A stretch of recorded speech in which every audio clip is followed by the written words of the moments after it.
3RR కు స్వాగతం. వార్తల ముందుగా ముఖ్యాంశాలు. సూపర్ 6 హామీల విషయంలో ప్రభుత్వం ఫెయిల్. వైఎస్ఆర్సీపీ అధ్యక్షులు వైఎస్ జగన్మోహన్ రెడ్డి.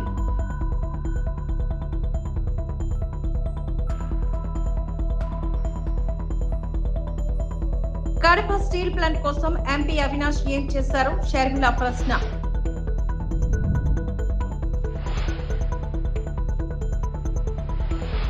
జమ్మలమడుగులో ఆర్ధని పేరు చెప్పి వైసీపీ అక్రమాలు.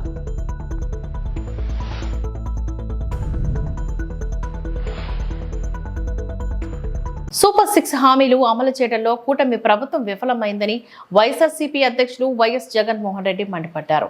హామీలు అమలు చేయలేకే చంద్రబాబు బడ్జెట్ ఆలస్యం చేస్తారు. బడ్జెట్ ప్రవేశపెడితే రాష్ట్రానికి ఉన్న అప్పులు చూపించక తప్పదని చెప్పారు. అబద్ధాలనే నిజాలుగా నమ్మించే యత్నానికి తెరలేపిన చంద్రబాబు సర్కారుపై వైఎస్ జగన్మోహన్ రెడ్డి తీవ్ర స్థాయిలో మండిపడ్డారు. అసెంబ్లీ సాక్షిగా చంద్రబాబు అబద్ధాలు చెప్పారు. ఆయన బొంకుల బాబు అని ఎందుకు అనకూడదు అంటూ వైఎస్ జగన్ మండిపడ్డారు. తాడేపల్లిలోని వైఎస్ఆర్సీపీ కేంద్ర కార్యాలయంలో వైఎస్ జగన్ మీడియా సమావేశంలో పాల్గొని మాట్లాడారు. బడ్జెట్ అంటూ ప్రవేశపెడితే అసలు లెక్కలు చెప్పాల్సి వస్తుంది. అసలు లెక్కలు ఎప్పుడైతే బడ్జెట్ రూపకంలో బయటికి వస్తాయో అప్పుడు చంద్రబాబు నాయుడు సూపర్ 6, సూపర్ 7, తాను చేసిన మోసాలు, తాను చెప్పిన అబద్ధాలు అన్నీ కూడా బయటికి రాక తప్పదు. బయటికి రాని తప్పని పరిస్థితులు ఉత్పన్నమవుతాయి. కాబట్టి బడ్జెట్ తాను ఏ రకంగా పెట్టకుండా పోస్ట్పోన్ చేస్తూ చిట్ట చివరకు తాను బడ్జెట్ ప్రవేశపెట్టడం, ఆ బడ్జెట్ ద్వారా తాను ఇంతవరకు చెప్తా వచ్చిన అబద్ధాలన్నీ కూడా అబద్ధాలుగా ప్రూవ్ అయిపోయి ఉన్న పరిస్థితులను కూడా లాస్ట్ ప్రెస్ మీట్లో సుదీర్ఘంగా కూడా ఎక్స్ప్లెయిన్ చేయడం జరిగింది. అంత సుదీర్ఘంగా కూడా చెప్పినా కూడా చంద్రబాబు నాయుడు గారిలో మార్పు ఉంటుందా? అస్సలు ఉండదు. నేను అబద్ధాలు ఇలాగే చెప్తాను, ఎందుకంటే నేను సూపర్ 6, సూపర్ 7 ఎగరగొట్టాలని డిసైడ్ చేసుకున్నాను, కాబట్టి నాకు జస్టిఫికేషన్ కావాలి అన్న ఒకే ఒక్క దృక్పథంతోనే చంద్రబాబు గారి అబద్ధాలన్నీ కూడా కొనసాగుతూ వస్తున్నాయి బడ్జెట్ ప్రవేశపెట్టినప్పటికీ కూడా.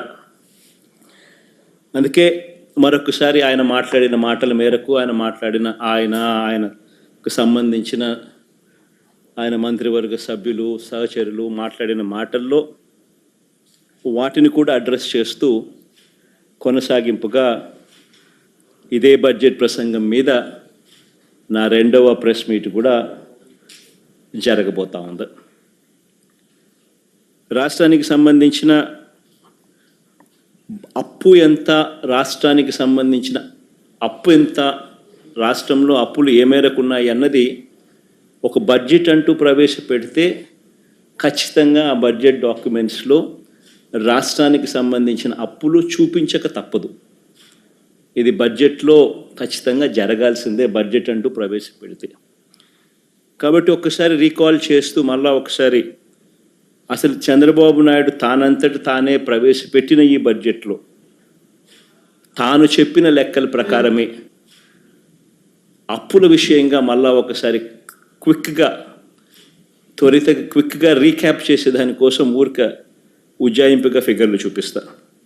ఇది బడ్జెట్లో ఆయన ప్రవేశపెట్టిన budget documents page number 14, page number 16.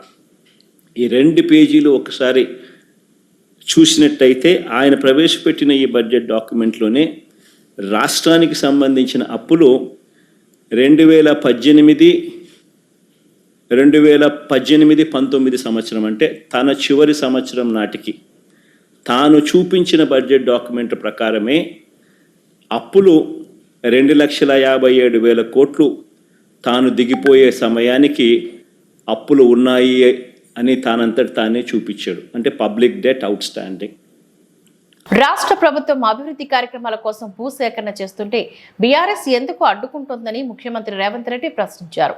తాగేందుకు నీరు లేక అల్లల్లాడుతుంటే కొడంగల్ ఎత్తిపోతలు నిర్మించాలని ప్రయత్నిస్తుంటే ఎందుకు కుట్రలు పన్నుతున్నారని నిలదీశారు. భూసేకరణపైన కుట్రలు పన్న కేటీఆర్ జైలుకు వెళ్లక తప్పదని ప్రకటించారు. మీరు భూసేకరణ చేయలేదా? అల్లన్న సాగర్ల ముంచలేదా? కొండ పోచమ్మల ముంచలేదా? రంగనాయక సాగర్ల ముంచలేదా? ఫార్మా సిటీ అని ఎయిర్పోర్ట్ కూతబెట్టి దూరంలో 14,000 ఎకరాల భూములు సేకరించలేదా? ఇవాళ ఒక కొడంగల్లో నేను భూసేకరణ 1000 ఎకరాలు చేస్తే మీ కడుపు మంట ఏంది, మీ దుఃఖం ఏంది, మీ బాధ ఏందని నేను అడుగుతున్నా. ఇదా న్యాయం? ఇదా ప్రభుత్వాన్ని నడిపినోడు మాట్లాడేది? ఈ విధానం ఉంటే రాష్ట్రం అభివృద్ధి చెందుతుందా? నేను అడుగుతున్న ఈ వేదిక మీద నుంచి తెలంగాణ రాష్ట్ర రైతాంగాన్ని, ఎవరో ఒకరు భూమి కోల్పోవాల్సిందే. అభివృద్ధి జరగాలంటే భూసేకరణ జరగాల్సిందే. భూసేకరణ జరిగితే ఎవరో ఒకరు భూమి కోల్పోవాల్సిందే. ఎవరు ఇష్టంగా భూమి ఇవ్వరు. కానీ బాధలో ఉన్న రైతుకు నష్టపరిహారం అత్యధికంగా ఇవ్వడం ద్వారా ఆ రైతును మనము ఆదుకోవాలి. ఇవాళ ఎక్కడైతే భూసేకరణ జరుగుతుందో భూసేకరణ చట్ట ప్రకారం వాళ్ళకి ఎక్కువ ఇవ్వలేకపోతున్నాం. నేను చీఫ్ సెక్రటరీ కలెక్టర్లకు ఆదేశాలు ఇచ్చిన, ఆ ప్రాంతాలలో భూముల విలువ 3 అంతలు పెంచండి. అప్పుడు వాళ్ళ భూమికి ఊర్లో 10 లక్షలు ఇస్తే మనం 30 లక్షల నష్టపరిహారం ఇస్తే ఆ రైతు సంతోషంగా ముందుకొచ్చి భూమి ఇస్తాడు. శాశ్వత అభివృద్ధి కోసం రాష్ట్ర పునర్నిర్మాణంలో త్యాగం చేస్తున్న భూ యజమానులను, వాళ్ళు దళితులు, గిరిజనులు, బలహీన వర్గాల వాళ్ళు ఉంటారు. చిన్న చిన్న భూములు ఉంటాయి, కుటుంబంలో 5-6 మంది ఉంటారు. వాడు అసూటనో ఇసూటనో పోయి భూమి కొనుక్కోవాలంటే నష్టపరిహారం అత్యధికంగా ఇవ్వాలని చట్టాన్ని సవరించమని ఇవాళ నేను ఆదేశాలు ఇచ్చిన. ఇంత చిన్న లాజిక్ మిస్ అయిన చంద్రశేఖరరావు భూమి సేకరించకుండా పరిశ్రమలు నెలకొల్పలేమని, నా నియోజకవర్గం మీద ఎందుకు కక్ష కట్టినవని నేను అడుగుతున్నా. నేనేమో 1,00,000 ఎకరాలు సేకరించలే. 4 గ్రామాలలో కలిసి 1,100 ఎకరాలు నేను భూమి తీసుకుందామన్నది. ఇదో ప్రపంచ సమస్య అయింది. ఇంకా నేను ఢిల్లీ అయిపోయింది. ఇప్పుడు చంద్రమండలం పోతాడంట ఆయన. చంద్రమండలం పోయి ఆడ కూడా ఫిర్యాదు చేస్తాడంట. నువ్వు ఆడ తిరిగి వచ్చినా కుట్ర చేసినందుకు మాత్రం ఊసలు లెక్క పెడతావు కేటీఆర్. నువ్వు అది గుర్తుపెట్టుకో. చూస్తూనే ఎంత గుర్తుపోయి ఎగరని అని. ఉయ్యాల ఎంత ఊగినా అక్కడనే వచ్చి ఆగాలి, తెలుసు కదా. ఉర్రికి అటు ఊగొచ్చు, ఉర్రికి ఇటు ఊగొచ్చు. ఉయ్యాల ఆగాల్సి వచ్చినాడు మధ్యలోనే ఆగుతుంది. యాడ్ కురుకుతాడు, ఎంత దూరం ఉరుకుతాడు. ఉరకని అని చూస్తున్నా. ఉరుకులాట ఏందో చూద్దాం కేటీఆర్ దాని. 10 సంవత్సరాలలో తెలంగాణను ఒక గొప్ప అద్భుతమైన అభివృద్ధి చెందిన రాష్ట్రంగా తీర్చిదిద్దుకుందాం. తెలంగాణ రైజింగ్. ఈ దేశంలోనే ఏ రాష్ట్రమైనా తెలంగాణను చూసి కాపీ కొట్టాల్సిందే. తెలంగాణ రాష్ట్రాన్ని చూడడానికి రావాల్సిందే. ఆ విధంగా మనం అభివృద్ధి. జమ్మలమడుగులో అదాని పేరు చెప్పి వైసీపీ వాళ్లే అక్రమాలకు పాల్పడుతున్నారని ఎమ్మెల్యే ప్రభుత్వ విప్ ఆదినారాయణ రెడ్డి ధ్వజమెత్తారు. అదాని సంస్థ ముసుగులో వైసీపీ నాయకులే దొంగ కంపెనీలు తెరిచారని, వాటినే తమ అనుచరులు అడ్డుకున్నారని వివరించారు. అదాని సంస్థను జమ్మలమడుగుకు స్వాగతిస్తున్నామని, కానీ ఇందులో వైసీపీ జోక్యాన్ని సహించబోమని ఆదినారాయణ రెడ్డి స్పష్టం చేశారు. ఆదినారాయణ రెడ్డి బీజేపీ వర్గీయులు దాడి చేసినట్లు ఒక వార్త రిలీజ్ చేశారు. అసలు అక్కడ ఆదాని గ్రూపుకు ఎలాంటి వర్క్ అలొకేషనే ఇంతవరకు లేదు. ఆదాని పేరు చెప్పి కొందరు స్థానికంగా వైఎస్ఆర్ పార్టీ వాళ్ళ కాంబినేషన్ ఏర్పరచుకొని మాదే రాజ్యం అంతా మేమే చేస్తాం అన్నప్పుడు మా వాళ్ళు మాకు కూడా ఇక్కడ ఉద్యోగాలు కావాలా, రేపు కొన్ని వర్క్స్ కావాలా, కొన్ని సప్లై మెటీరియల్ కావాలా, కొన్ని మిషనరీ మేమే పెట్టుకోపోతామంటే ర్యాష్గా ప్రవర్తన చేసినప్పుడు అందులో భాగంగా తిరుగుబాటు జరిగింది. ఇది ఆదాని సంస్థను మేము వెల్కమ్ చేస్తున్నాం. ఇక్కడ ఆదాని వాళ్ళకు ఇంకా నేషనల్ ట్రిబ్యునల్ క్లియరెన్స్ లేదు, ఫారెస్ట్ క్లియరెన్స్ లేదు. ఇంత లోపల కొందరు ఈ వర్క్ మాదే అని ఒక మామూలుగా బస్సుల్లో గతంలో ప్రైవేటు బస్సులో ఒక టవల్ వేసేవాళ్ళు, ఇది మాదే షీట్ అని. అట్ట షీట్ వేసినట్టు కంటైనర్లు పెట్టినారట. ఆ కంటైనర్లు పెట్టినారు. ఏంది ఇక్కడ ఏం జరుగుతుంది?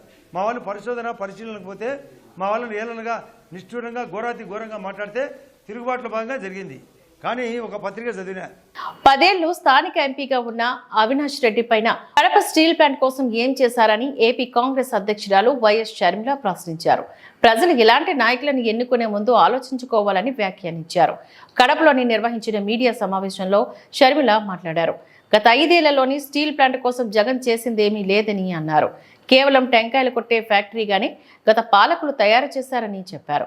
మీడియా ఎదుట షర్మిల టెంకాయలు కొట్టి నిరసన తెలిపారు. 10 ఏళ్లు స్థానిక ఎంపీగా ఉన్న అవినాష్ రెడ్డి కడప స్టీల్ ప్లాంట్ కోసం ఏం చేశారని ఏపీ కాంగ్రెస్ అధ్యక్షురాలు వైఎస్ షర్మిల ప్రశ్నించారు. ప్రజలు ఇలాంటి నాయకులను ఎన్నుకునే ముందు ఆలోచించుకోవాలని హితవు పలికారు. చెప్పాలి, ప్రజలు కూడా ఆలోచన చేయాలి. ఇలాంటి వాళ్ళను మళ్ళీ మళ్ళీ ఎన్నుకోవాలా లేదో ప్రజలు ఆలోచన చేయాలి. ఇప్పుడు జగన్మోహన్ రెడ్డి గారు కూడా ఇక్కడ ఎమ్మెల్యే, సరే ముఖ్యమంత్రి కాలేదు, కనీసం ఎమ్మెల్యేగా అయితే ఉన్నాడు. ఇక్కడ ఇదే కడప జిల్లాకు సంబంధించిన ఎమ్మెల్యే మాజీ ముఖ్యమంత్రి జగన్మోహన్ రెడ్డి గారు. మరి ఇప్పుడు ఆయనైనా కూడా ఏం చేస్తున్నారో ప్రజలకు సమాధానం చెప్పాలి. ఇదే కడప జిల్లా ప్రజలు మీకు ఓట్లేసి గెలిపిస్తే 5 సంవత్సరాలు మీకు అవకాశం ఇస్తే తట్టెడు మట్టి తీసి అవతల పోసింది లేదు, ఫ్యాక్టరీ వచ్చింది లేదు. ఏది రాజశేఖర్ రెడ్డి గారి కళ అయిన కడప స్టీల్ ఫ్యాక్టరీ, రత్నాల సీమను చేస్తుంది అని అనేవాడు రాజశేఖర్ రెడ్డి గారు. కడప స్టీల్ ఫ్యాక్టరీ 2 సార్లు టెంకాయలు కొట్టడం తప్పితే జగన్మోహన్ రెడ్డి గారు చేసింది ఏమీ లేదు. తీరా ఓడిపోయాడు. ఓడిపోయినా ఇప్పటికీ కూడా ఎమ్మెల్యేగా ఉన్నాడు జగన్మోహన్ రెడ్డి గారు. పోనీ ఇప్పుడైనా ఏదైనా చేస్తున్నాడా అంటే ఇప్పుడు కూడా అసెంబ్లీకి వెళ్ళడట, మాట్లాడట, ప్రజలకు జరుగుతున్న అన్యాయాల గురించి నిలదీయడట. ఎందుకని అడుగుతున్నాం. జగన్మోహన్ రెడ్డి గారు ఇక్కడ ఎమ్మెల్యే అయినప్పుడు, ఈ జిల్లాకు సంబంధించిన ఎమ్మెల్యే అయినప్పుడు మీకు అసెంబ్లీకి పోవాల్సిన బాధ్యత లేదా? అసెంబ్లీకి వెళ్ళి ఎందుకు జరగటం లేదు, కడప స్టీల్ ఫ్యాక్టరీ ఎందుకు ముందుకు వెళ్ళటం లేదు అని మీరు నిలదీయాల్సిన అవసరం లేదా? సూపర్ 6 ఏమవుతుంది అని మీరు నిలదీయాల్సిన అవసరం లేదా? ఇప్పుడు ఎవడైతే సోషల్ మీడియాలో పోస్టులు పెట్టారో వాళ్ళే డైరెక్ట్గా అవినాష్ రెడ్డి గారు ఆదేశాల మేరకే ఇదంతా జరిగింది అని అంత స్పష్టంగా చెప్పినప్పుడు పోలీసులకి అవినాష్ రెడ్డిని విచారించాల్సిన బాధ్యత లేదా? అవినాష్ రెడ్డిని ఎందుకు అదుపులోకి తీసుకోలేదు, ఎందుకు విచారణ చేయడం లేదో పోలీసులు సమాధానం చెప్పాలి.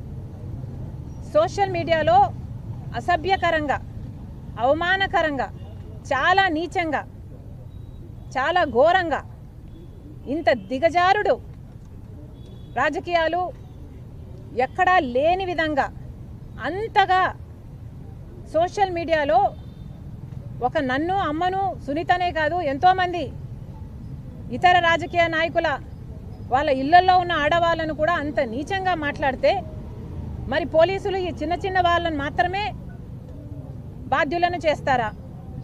నిజానికి చేస్తుంది వీళ్ళైనా, ఈ చిన్న వాళ్ళైనా చేయిస్తున్నది ఎవరు అన్నది తెలుసుకోవాల్సిన అవసరం లేదా? సజ్జల భార్గవ్ అనేవాడు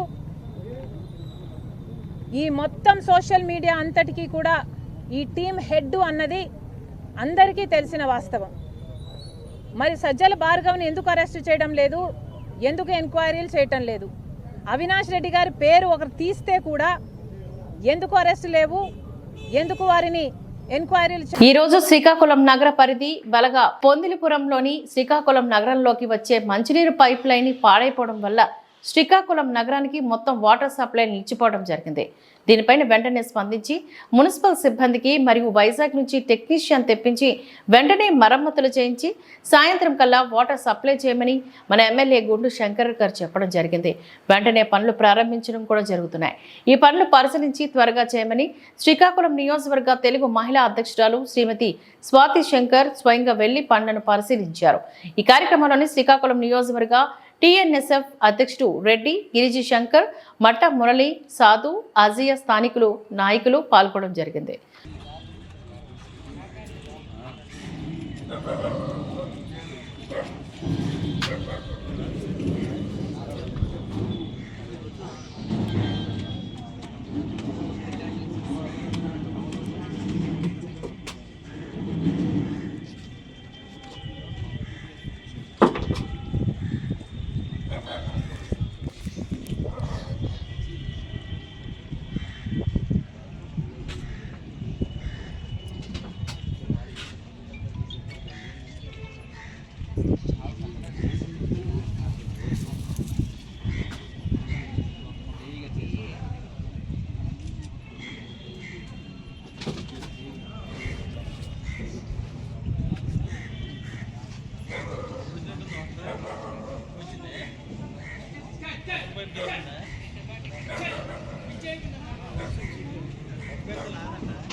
ఏలూరు నగరంలోని కలెక్టరేట్ వద్ద ఈరోజు వెలుగు యానిమేటర్ల సంఘం ఆధ్వర్యంలో సమస్యలు పరిష్కారం కోరుతూ ధర్నా నిర్వహించారు. ఈ సందర్భంగా ఏలూరు జిల్లా యానిమేటర్ల సంఘం కార్యదర్శి షేక్ సుభాషిని మాట్లాడుతూ వివోఏలకు ప్రభుత్వం 4 నెలల జీతాలు బకాయిలు వెంటనే చెల్లించాలని డిమాండ్ చేశారు.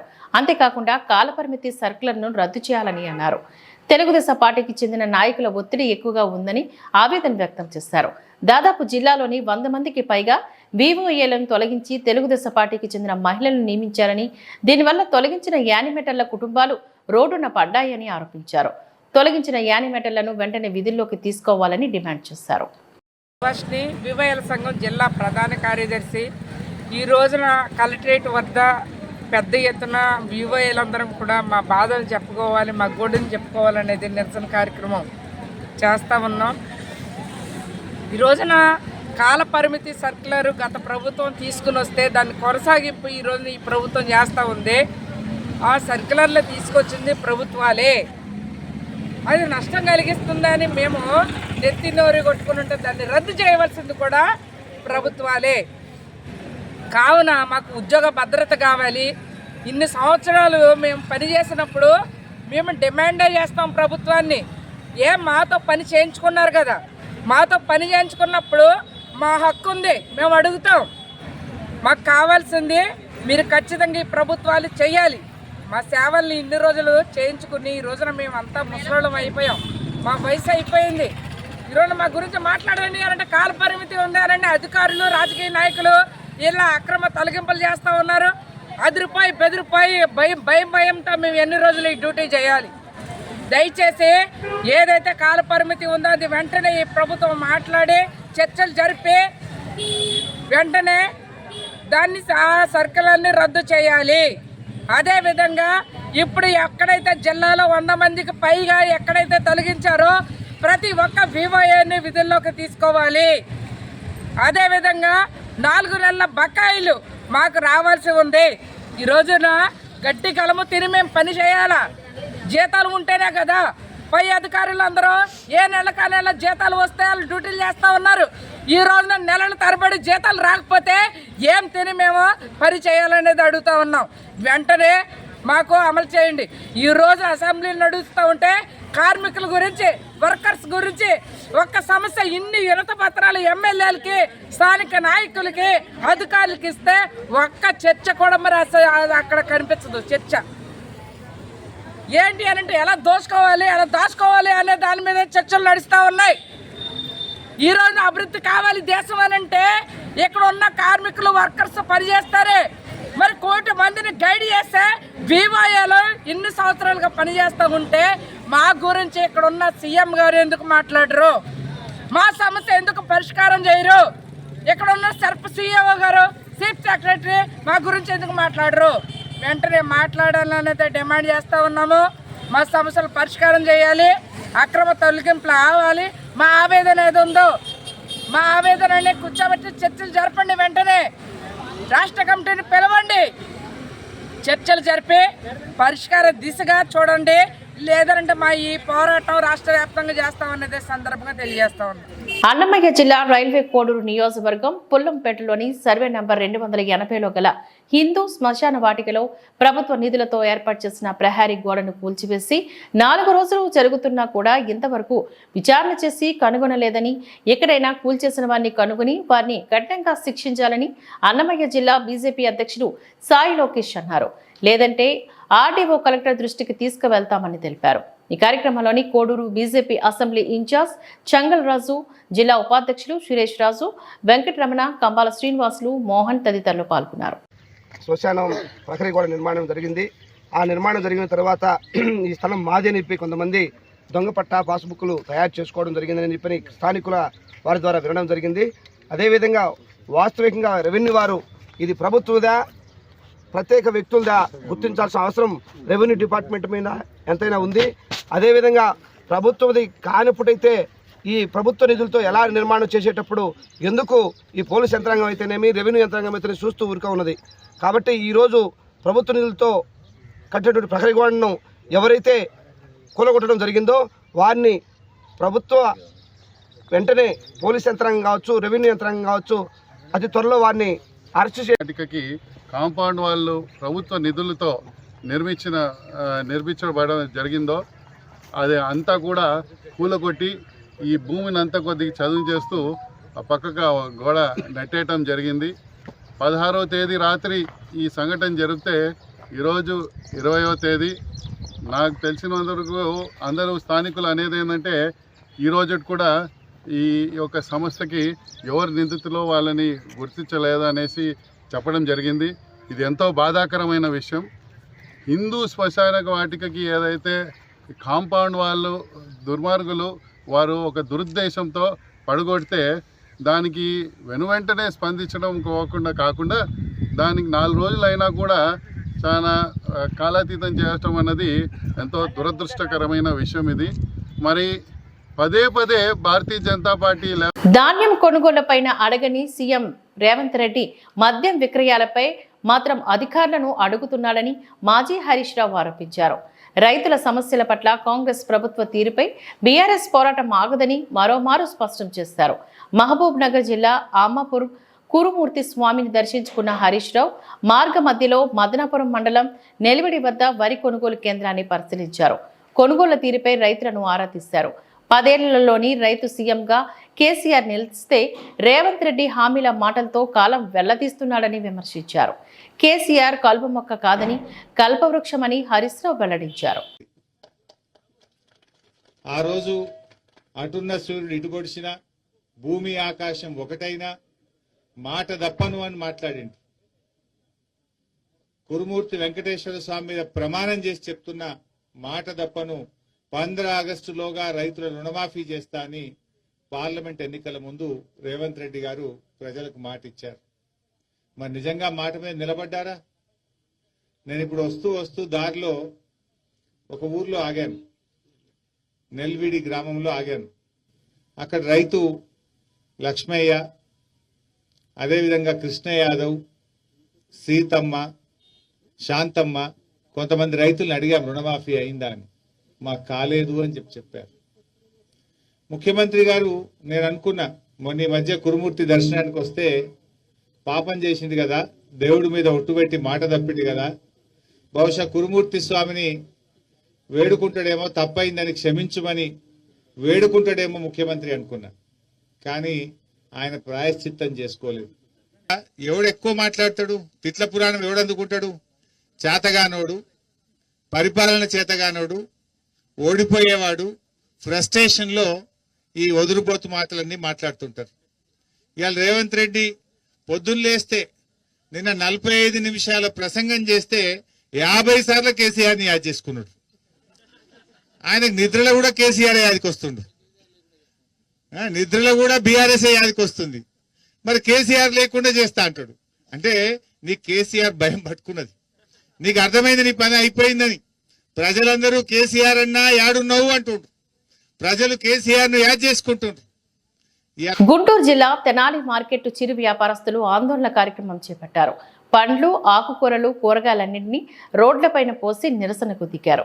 ఎండైనా వానైనా వ్యాపారం చేస్తున్న తమ బాధలు ఏసీ గదుల్లో కూర్చున్న అధికారులకు ఎలా తెలుస్తుందంటూ ఆగ్రహాన్ని వ్యక్తం చేశారు. మార్కెట్లోని రోడ్డు పక్కన బండ్లపైన వ్యాపారం చేయకూడదంటూ తమ తోపుడు బండ్లను అక్రమంగా తొలగించడం ఏంటని వాపోయారు. అధికారుల తీరుతోని సుమారు 50 కుటుంబాలు రోడ్డున పడుతున్నాయని ఆవేదన వ్యక్తం చేశారు. గత 40 ఏళ్లుగా వ్యాపారం చేసుకుంటున్నామన్న వ్యాపారులు ఇంతవరకు తమను ఏ ప్రభుత్వం ఇబ్బంది పెట్టలేదని ఆరోపించారు. కానీ కూటమి ప్రభుత్వం వచ్చిన తర్వాత మున్సిపల్ అధికారులు ఇబ్బంది పెడుతున్నారని ఆరోపించారు.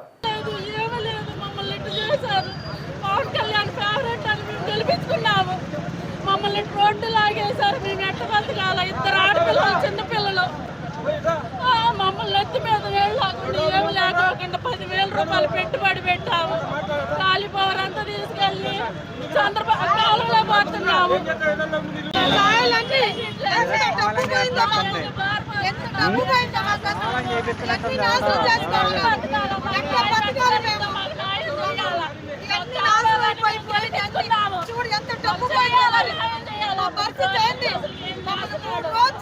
ఎంత సరుకుపోయిందో పోతే పని పడితే పడేసుకొని కాళ్ళు పడేసుకోవాలి.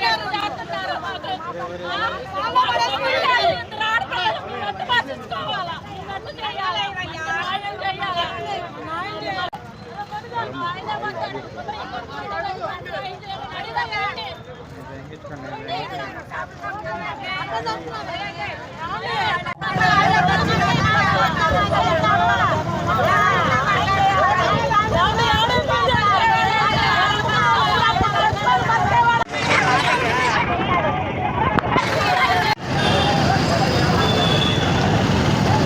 పేరు రజనీ అండి. మేము 25 ఏళ్ళ నుంచి అరటికాయలు అమ్ముతున్నామండి. మరి మేము ఇప్పటికిప్పుడు మమ్మల్ని తీసేయమన్నారండి. సోపం చుట్టూ మేము అడ్డమని చెప్పి మమ్మల్ని తీసేయమన్నారు. మరి మా గోడు ఎవరి కూడా వింటలేదండి. మేము కమిషనర్ గారి దగ్గరికి వెళ్ళామండి. వెళ్తే పెట్టుకోన్నారు, తర్వాత తీసేయమన్నారు. ఇప్పటికిప్పుడు ఎక్కడ అమ్మాలో మాకు అర్థం కావట్లేదండి, మాకు తెలియట్లేదు. మరి మా పరిస్థితి ఏందో మరి మీరే రాజకీయ నగర్ మనోహర్ గారు కానీ, చంద్రబాబు నాయుడు కానీ, మరి పవన్ కళ్యాణ్ గారు కానీ మా బాధలు ఆలకించి మాకు న్యాయం చేయమని వేడుకున్నాం. మనోహర్ గారు ఇక్కడే ఉన్నారు కాబట్టి ఆయనే న్యాయం చేస్తాడని మేము గట్టిగా మరి కోరుకున్నామండి. 50 కుటుంబాలు రోడ్లు పడుతున్నాయండి. మరి మా పరిస్థితి మాకు న్యాయం చేయాలని మిమ్మల్ని గట్టిగా కోరుకున్నామండి. అరటికాయలు అమ్ముతామండి. మున్సిపాలిటీ బిల్డింగ్ ఎదురుగా, స్తూపం ఎదురుగా అరటికాయలు అమ్ముతామండి మేము. మరి ఈ రోజు మరి మా పరిస్థితి ఏందో మీరే మాకు న్యాయం చేయాలండి. 3 రోజులు సడన్ గా మా కాయలు తీసేయమన్నారు. ఆ కాయలన్నీ కాళ్ళలో పడేసాము. మరి ఆ కాయలన్నీ ఇప్పుడు మమ్మల్ని తీసేసిన చోట మరి ఆవులు, బళ్ళు, ఆటోలు ఉత్తగా పెడుతున్నారండి. మేము అదే అవన్నీ లేకపోతే మేము అమ్ముకుంటాం కానీ మా సరుకు పాడేది కాదు కదా. మా నోటి దగ్గర తీస్తే మీకేమొచ్చిందండి? మీకు ఎలా అమ్ముకోమంటే అలా అమ్ముకోమంటాం. మీరు ఎట్లా చెప్తే అట్లా చేస్తానన్నాం. మీరు ఎట్లా అమ్ముకోమంటే అట్లా అమ్ముకోమన్నాం. కింద కూర్చొని అమ్ముకోమంటే కింద కూర్చొని అమ్ముకున్నాం. మాకు మేము అమ్ముకునే స్థలాలు మాకు ఇప్పించమని గట్టిగా మీ అందరినీ న్యాయం చేయమని కోరుకున్నామండి. కృష్ణ అండి. ఇక్కడ నేను కూరగాయల వ్యాపారం చేసుకుంటున్నాను అండి 30 సంవత్సరాల నుంచి. ఇప్పుడు సడన్గా వచ్చి బళ్ళు తీసేయమన్నారు. మేము బళ్ళు ఎక్కడికి వెళ్ళాలో మాకు అర్థం కావట్లేదు. సరుకులు అన్నీ వేస్ట్ అయిపోయి మేము చాలా ఇబ్బందులుగా ఉన్నాము. మా పిల్లల్ని చదివించుకోవాలండి. మేము ఎడిపోతామో మాకు అర్థం కావట్లేదు. మేము ఇక్కడే 30 సంవత్సరాల నుంచి ఉంటున్నామండి. మా ప్రభుత్వం మాకు కావాలని మేమే గెలిపించుకున్నాము. ఇప్పుడు ఈ మున్సిపాలిటీ వాళ్ళు వచ్చి మమ్మల్ని తీసేయమంటున్నారు. ఇప్పుడు మేము ఎక్కడికి వెళ్ళాలో మాకు అర్థం కావట్లేదు. మేము మీడియా ద్వారా మేము ప్రజలకు తెలియపరుద్దామని మేము మీడియా వాళ్ళని పిలిపించామండి. మా బాధ చెప్పుకుందామని మేము చెప్పుకుంటాం సార్. మేము ఎక్కడికి వెళ్ళాలో మాకు దారి చూపించండి. మాకు మనోహర్ గారు ఉన్నారు, మా పార్టీ ఉంది, మా రాజా గారు ఉన్నారు, మా పవన్ కళ్యాణ్ గారు ఉన్నారు. మేము ఎంతో సంతోషంతో గెలిపించుకున్నాము. ఇప్పుడు మమ్మల్ని అయితే ఇక్కడ తీసేయమంటున్నారు. మేము ఎవరికి చెప్పుకోవాలో అర్థం కావట్లేదు. AP medical infrastructure development corporation chairman గా జనసేన పార్టీ మంగళగిరి నియోజకవర్గ ఇన్ఛార్జ్ చిల్లపల్లి శ్రీనివాసరావు బాధ్యతలను స్వీకరించారు. ఈ క్రమంలోని ప్రమాణ స్వీకారానికి వెళ్లేందుకు గాను మిద్దె సెంటర్ నుంచి ఏపీఎంఎస్ ఐడీసీ కార్యాలయానికి భారీ ర్యాలీగా చేరుకున్నారు. ర్యాలీలోని పెద్ద సంఖ్యలో పాల్గొన్న జన సైనికులు ఆయన్ను భారీ గజమాలతో సత్కరించారు. CM Chandrababu Naidu, deputy CM Pawan Kalyan అప్పగించిన బాధ్యతను సమర్థవంతంగా నిర్వహిస్తానని చిల్లపల్లి శ్రీనివాసరావు తెలిపారు.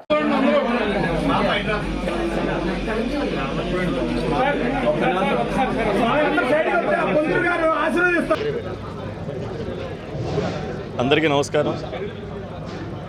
మన రాష్ట్ర ముఖ్యమంత్రి వర్యులు ఎన్డీఏ ప్రభుత్వ ముఖ్యమంత్రిగా శ్రీ నారా చంద్రబాబు నాయుడు గారి సూచనలతో, అలాగే మా దైవ సామాన్లు, మా జనసేన పార్టీ అధ్యక్షులు, రాష్ట్ర డిప్యూటీ సీఎం గారు అయినటువంటి శ్రీ కొనిదెల పవన్ కళ్యాణ్ గారి ఆదేశాలతో ఈ రోజున నాకు ఇక్కడ ఆంధ్రప్రదేశ్ రాష్ట్ర మెడికల్ ఇన్ఫ్రాస్ట్రక్చర్ డెవలప్మెంట్ కార్పొరేషన్ చైర్మన్గా ఇవ్వడం జరిగింది.